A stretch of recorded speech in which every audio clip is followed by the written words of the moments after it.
J'ai connu l'INSA dans ma ville en Italie, à Palerme.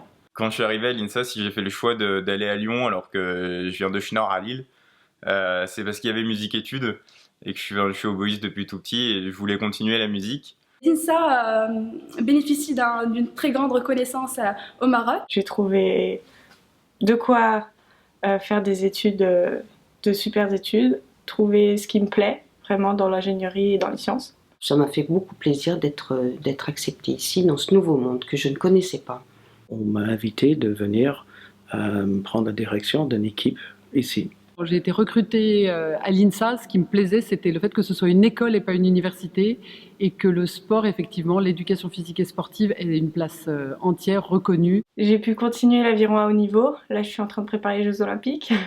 Moi, ce que l'INSA m'a apporté, c'est l'ouverture. Voilà, le mot que je retiendrai vraiment, c'est l'ouverture à plein de choses, l'apprentissage des sciences, s'ouvrir à différents domaines des sciences, dans les arts, s'ouvrir à différentes disciplines artistiques, mélanger tout ça. Pour moi, un ingénieur avant, c'était quelque chose de très abstrait, c'était quelque chose, voilà, c'était des individus qui créaient des objets technologiques, et depuis que je travaille à l'INSA, pour moi, c'est vraiment autre chose maintenant, c'est aussi des acteurs de la société qui vont transformer le monde. En fait, il y a déjà plein de gens qui ont bien pensé et j'avais envie d'agir plutôt que de penser, d'agir pour un monde meilleur, et c'est comme ça que je me suis retrouvé à plutôt aller vers une école d'ingénieur. Je pense que finalement, ce qu'on apprend vraiment, c'est comment se mettre face aux difficultés, comment les affronter et comment dépasser les obstacles. Un bon ingénieur voit des problèmes, détecte des problèmes et conçoit les solutions. Je pense qu'il n'y avait pas vraiment d'autres possibilités en fait au final autres qu'ingénieur. Allez, les experts.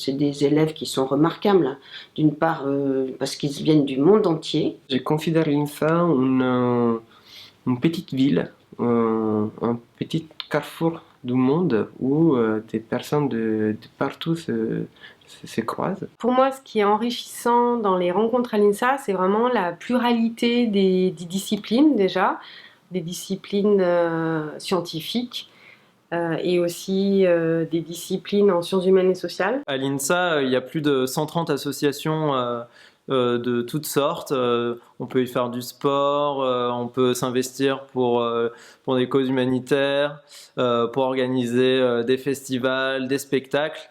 On se connaît tous. À la fin de la 4e année, je connais tous mes étudiants par leur nom et leur prénom. Ça, c'est un gros avantage. Je les connais aussi en termes de personnalité. On se retrouve à avoir trop de choses à voir, trop de choses à faire, trop de gens à rencontrer. Du coup, il y a une super émulation autour de ça et ça marche bien. À travers des projets, on rencontre d'autres personnes. Moi, j'aime sortir du centre des sports et avoir l'occasion de rencontrer d'autres personnels, d'autres collègues. D'autres rencontres, c'est notamment les liens qu'on peut avoir avec certaines personnes, certains personnels de l'INSA de Lyon qui sont là pour nous aider, pour nous accompagner et pour nous conseiller, et notamment un de mes profs qui est devenu un de mes parrains, notamment tout au long de mon parcours à l'INSA de Lyon. Il y a les rencontres qui durent, et puis celles qui sont éphémères, mais tout aussi riches.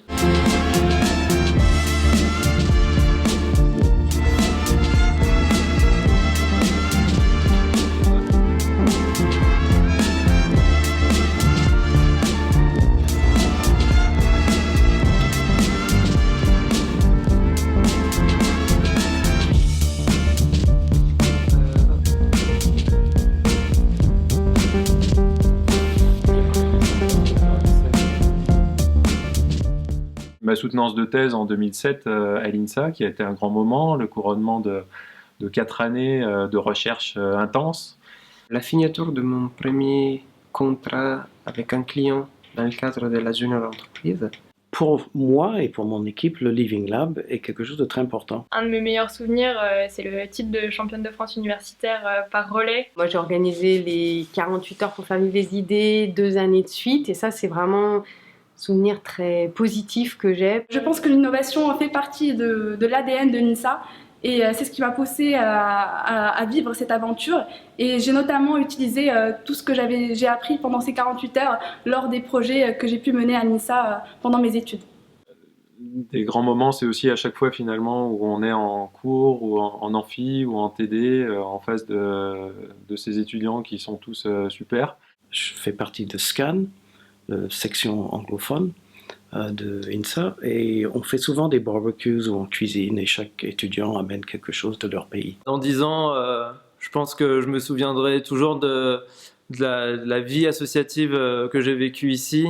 C'est quelque chose que j'aurais jamais pu faire ailleurs. C'est super riche, super divertissant, super entraînant. Ce qui m'a marqué, c'est les enseignants. Je me souviendrai de ce gymnase. De ce gymnase B où on fait du basket, qui est un peu parfois ma deuxième maison. J'ai trouvé que c'était des enseignants qui étaient très proches des élèves, et malgré la population quand même nombreuse de ces étudiants, ils sont tous à l'écoute, ils les connaissent bien, ils connaissent les traits de caractère, pas de chacun mais presque. La première année pour moi tout a été posé là en fait, parce que je rentrais dans une section un peu particulière qui était la section musique-études.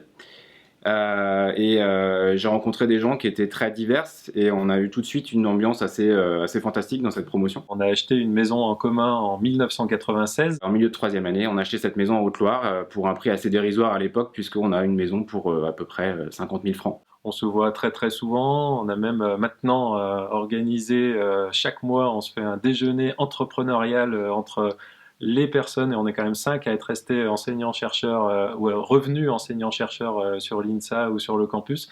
Cette rencontre avec cette jeunesse pleine d'enthousiasme, pleine d'entrain, prêt à tout faire, enfin, j'ai trouvé ça très rafraîchissant. Donc je pense qu'on prend plaisir à se dépasser dans ce qu'on fait aussi, et qu'il y a une grosse part d'envie en fait, d'envie et de plaisir. C'est ce milieu peut-être souriant dans lequel on travaille, alors pas tout le temps, mais au niveau des cours et de l'accueil des étudiants. Moi, je me souviendrai d'un milieu où on dit bonjour, on se sourit, on dit au revoir et on s'excuse de certaines choses, de retard, etc. Le tutu rose. Mes 5 ans à l'INSA ont été une expérience extraordinaire. Pendant ma première année à l'INSA, du coup, je sortais d'une petite asso de cirque à Lille et je suis rentré à l'association des jongleurs de l'INSA. On passe à la cérémonie de remise des diplômes du gala avec 2500 personnes à l'amphi 3000. Le gros truc de ouf avec la scène, des basses de malades et une retransmission en écran géant derrière. J'ai fait un numéro en tutu rose devant 2000 personnes, abandonnant complètement ma virilité pendant 4 minutes 30. Voilà.